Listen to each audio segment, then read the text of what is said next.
Hello everyone, and welcome to the Quillen ETSU Physicians webinar on basic charting for the clinical staff. As you can see here, once you've logged into Allscripts, you will automatically be taken to your workplace. The workplaces in Allscripts are defined by the user role, so the word clinical staff should appear here in the left-hand corner. If you have something other than clinical staff listed here, please let us know, as we will need to fix this for you. The default view for clinical staff should be the Daily tab on the horizontal toolbar. The daily schedule will display scheduled patients by provider, and you will typically double-click on the patient in order to pull up the clinical desktop, which we refer to as the open chart.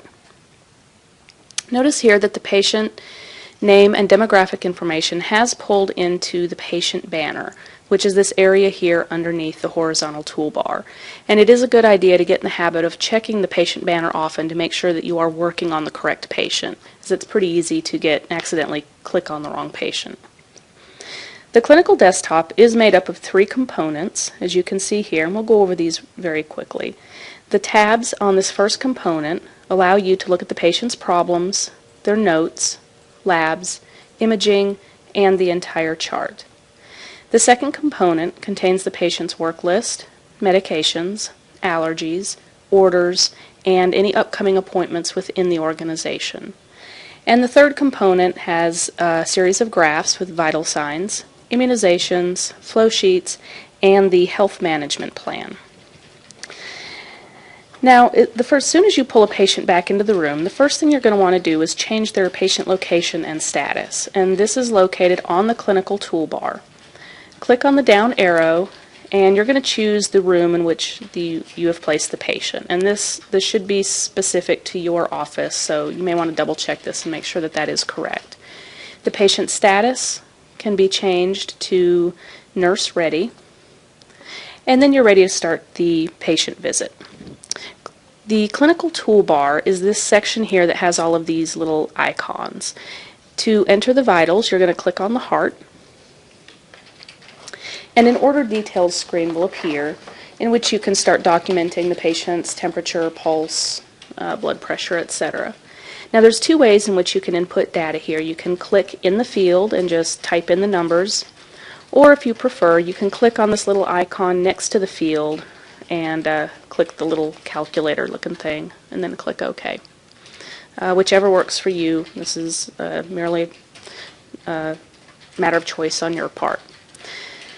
You can also add in location for the blood pressure. So if you've taken the patient's blood pressure in their right upper arm, you can choose right upper extremity here and the position the patient is in when the blood pressure was taken.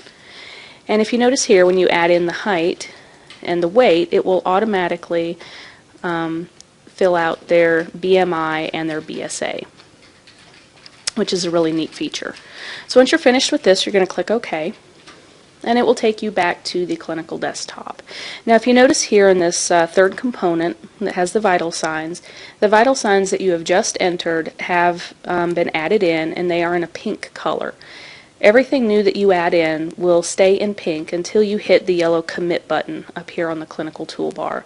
Generally, we recommend that you wait until you're completely finished with the patient before you commit your changes.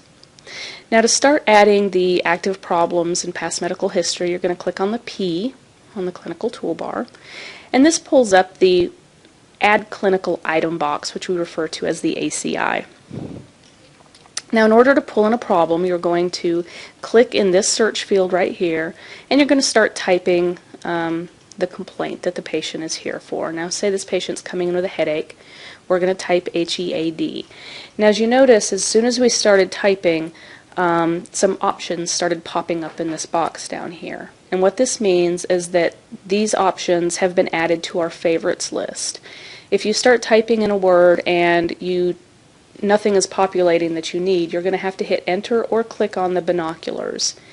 And you'll see here in a moment, once this loads, this pulls in every option related to the word head. And as you can see, there are a lot of them. Okay, so for this reason, we really do encourage you, as soon as you start using the system, to start setting favorites and adding items to your favorites list so that you don't have to scroll through all of this every single time you have a patient who comes in with a headache.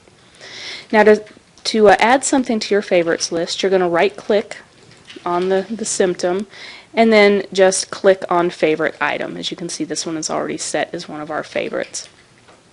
And once you check the checkbox for the particular symptom, you'll notice that it has populated here in the History Builder section, and that's what you want to see. Every time you click on a symptom, make sure it populates over into the History Builder. That's how you know that it's being added to the note.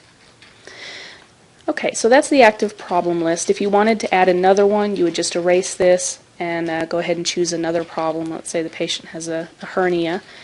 We're going to type in HERN and choose hiatal hernia, and again that has populated over here into the History Builder.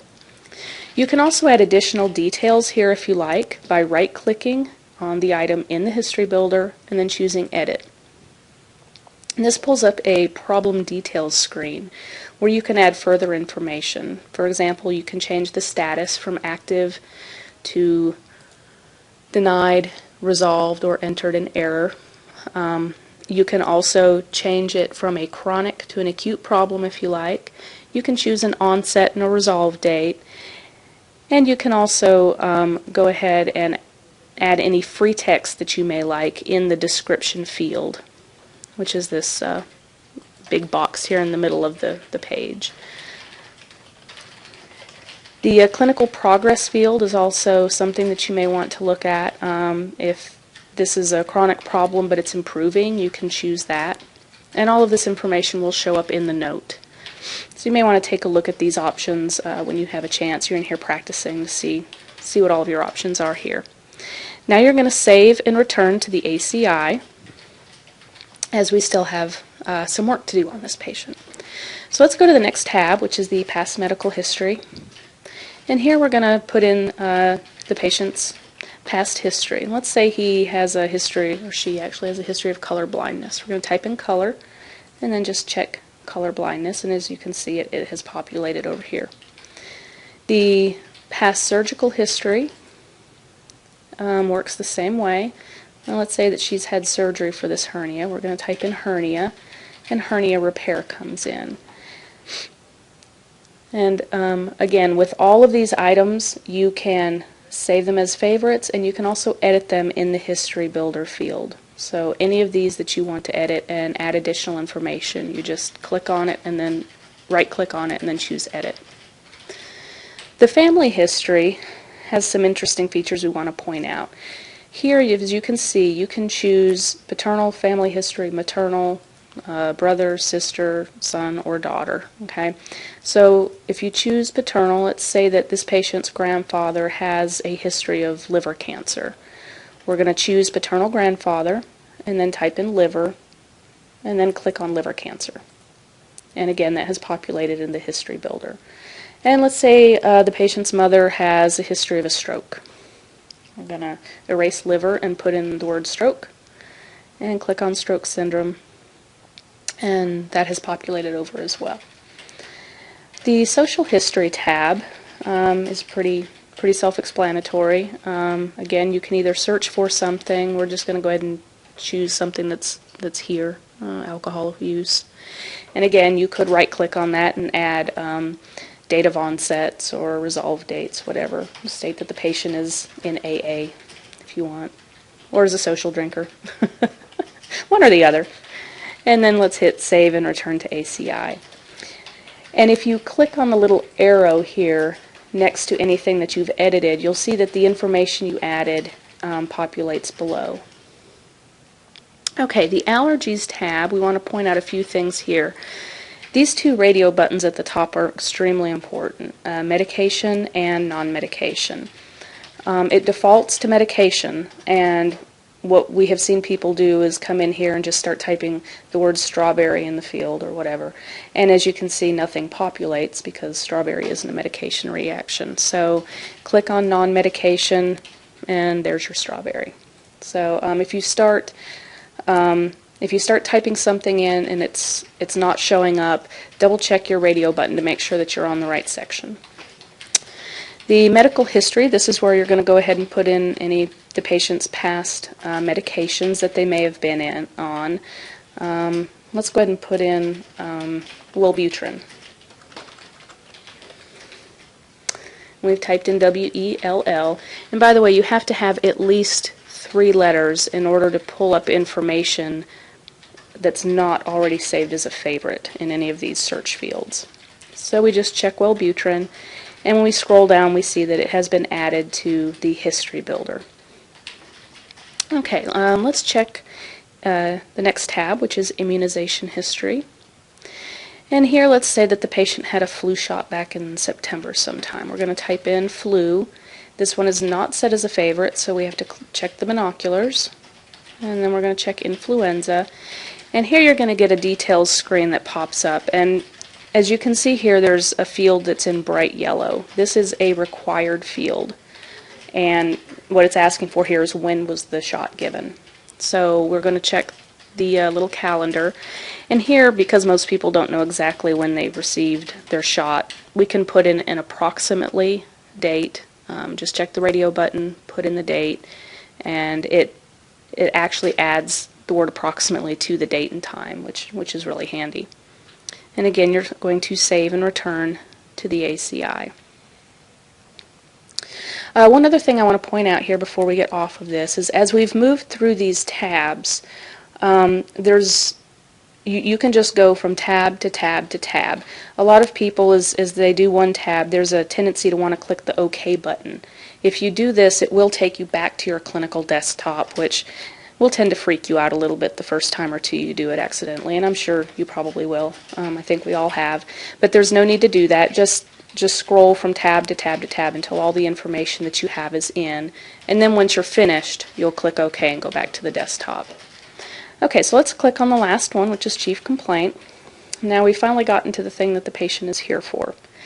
Now let's scroll across the field of chief complaints here, and you'll see here that there really are not very many of them. I think we counted them, there's around 200. And so this is really a pretty brief list. If you don't find what you're looking for here, you may want to add it back into the active problem list. The chief complaints is designed to be set up as things the patient would complain of. So if they have asthma, you aren't going to find asthma on the list, but you will find wheezing. So you can check wheezing, and that will kind of help build the note for the physician.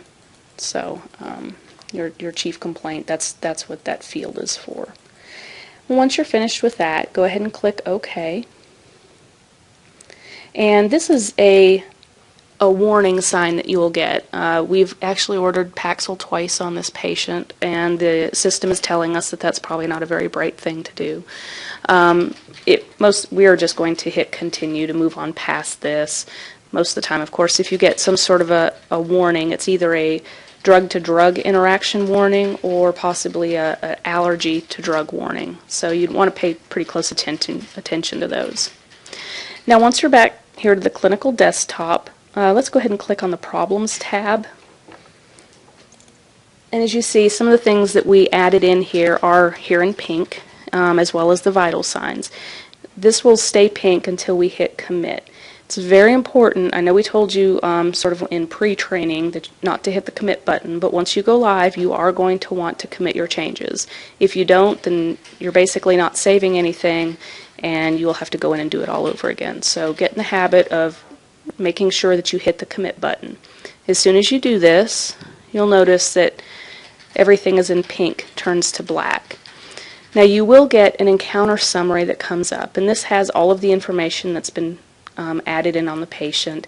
The things that you've added today are in pink. Everything else is black. If you're happy with the changes and everything looks good, you can just hit Save and Continue. And here you'll see that everything on the desktop has turned to black, which means that you have saved your changes. So the last thing you're going to want to do is change the nurse ready status to provider ready. And let's go back to the daily schedule real quick, and we'll show you that now the physician can just glance at his schedule and see that you're finished with the patient and they're ready for him or her to come on into the room and do their bit. So that's basically it. That's charting, and we hope this has been useful, and as always, feel free to send us an email if you have any questions.